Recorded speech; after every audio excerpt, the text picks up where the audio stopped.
Whoa, man. Wow, just finished watching the face to face between Jake Paul and Tyron Woodley. I gotta say that was really interesting, to be honest with you. I'm gonna tell you right away. I think that Tyron Woodley took this one. Although I mean, man, man, I mean, Jake Paul had a lot of cards in his hands that he didn't use, right? That he didn't put on the table. I mean, the attack of Tyron Woodley would have been easy to turn against him. Just the question of the pressure, first of all. Come on, man. We know who's got the pressure. We know who's got the most to lose. Why? Come on, man. He's representing the MMA. He's got all his intention, his expectation to be able to start a boxing career. We know that if he lose this fight, I mean, forget about the boxing career. And you're gonna start a freaking boxing career at 40 years old. What are you talking about, man? Wake up. You know what I mean? And you're starting your a rap career at 40 years old. Wake up, man. This can happen. I mean, not the boxing career, forget it. But the rap career, this can happen. But how many people 40 have the kind of the same upbringing? And don't, I mean, this is just crazy. I think that Jake had so many tools, so many cards that he could have picked up and throw on the table, to you know what I mean, to make Tyron Woodley react, right? Uh, and what talking about Ariel, come on, man, Ariel. We know he's coming from the MMA world.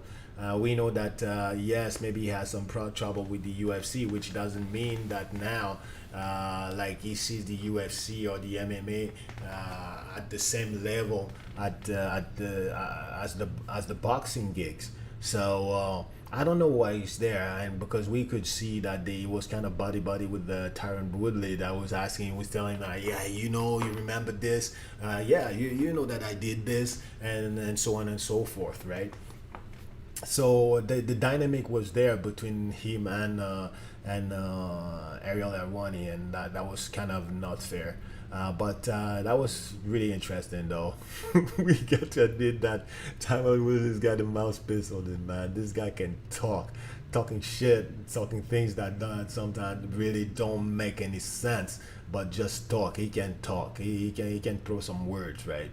Right in there, man. And it's a little bit like I was saying in some of the other video that I did. Yeah, he's used to it. I mean, the press conference of the UFC are very active, and there's a lot of these verbal face-to-face challenges. You remember when he was fighting for the for against Kamaru Usman for the championship when he was still a champ, right?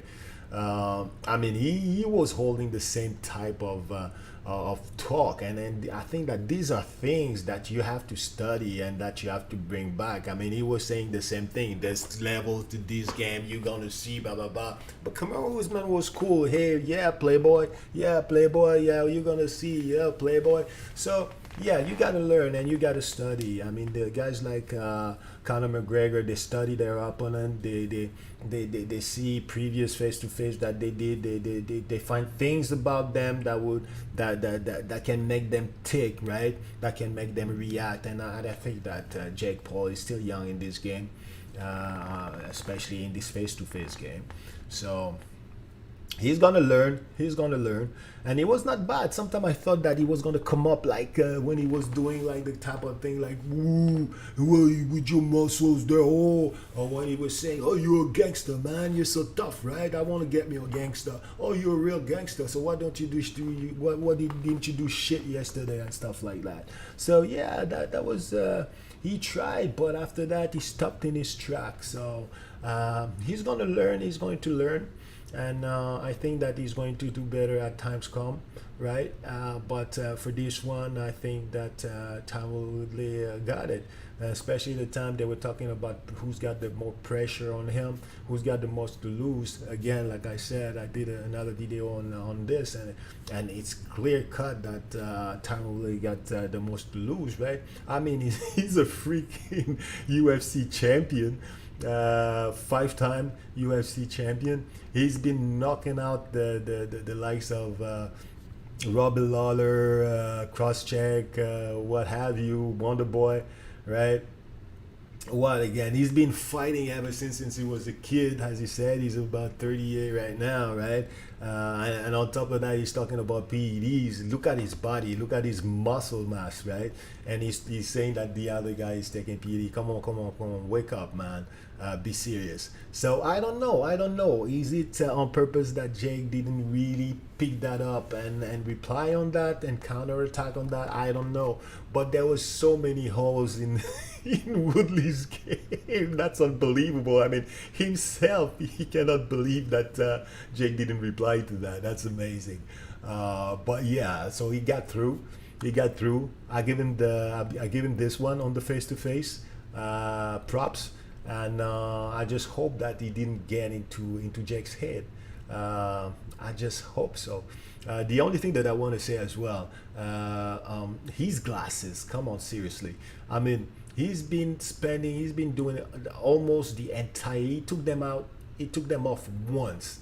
He took them off once. Otherwise, he's been doing the whole face to face with those glasses. To me, I would say what that it means that I guess a lack of confidence. You don't want to look the guy in the eyes, right?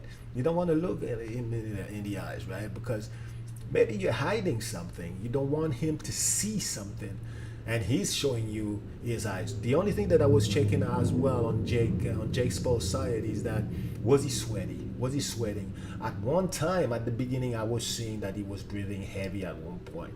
He was breathing heavy, right? But he never sweat. He didn't sweat, which was a good sign. But he was breathing heavy, which was an indication that maybe some of the words of Woodley were kind of getting to him, or at least annoying him in a certain way. I don't know. For Ariel, I just don't know why he's here. Again, like I was saying, I mean, he looks like he's an MMA guy. He's not a boxing guy, so he's closer to Tyron Woodley than to Jake Paul, and we can see like the you know what, the camaraderie, and you know the how close they are when Tyron Woodley was saying all this stuff. Yeah, you know where I come from. You remember when I did this, trust Jake, and so on and so forth, because he knows that they're in the same they're on the same side. So. Even if he has problem with Dana White, it doesn't mean that now he's fair play between MMA and boxing. Forget this, right? This guy is like he's like a spy in disguise, right? So it is what it is. But they chose him. I don't know why they did, but they did. They should have taken somebody else, right? Not the guy at the press conference, but as somebody else that can also. You know what, lead this type of face-to-face challenges, verbal challenges. So that was interesting. That was interesting. Yeah, I'll give it to Woodley. Here we go, and let's see, Jake, 2 round. You said 2 round. I don't know what you said. That maybe to put the pressure is on you. Then in that case, or the pressure you're putting the pressure on you. You want to keep Tyron Woodley on edge at least for these 2 rounds. We'll see. We'll see what's going to happen, right? Interesting. Only 2 days to go. Only 2 days to go, folks. So stay tuned.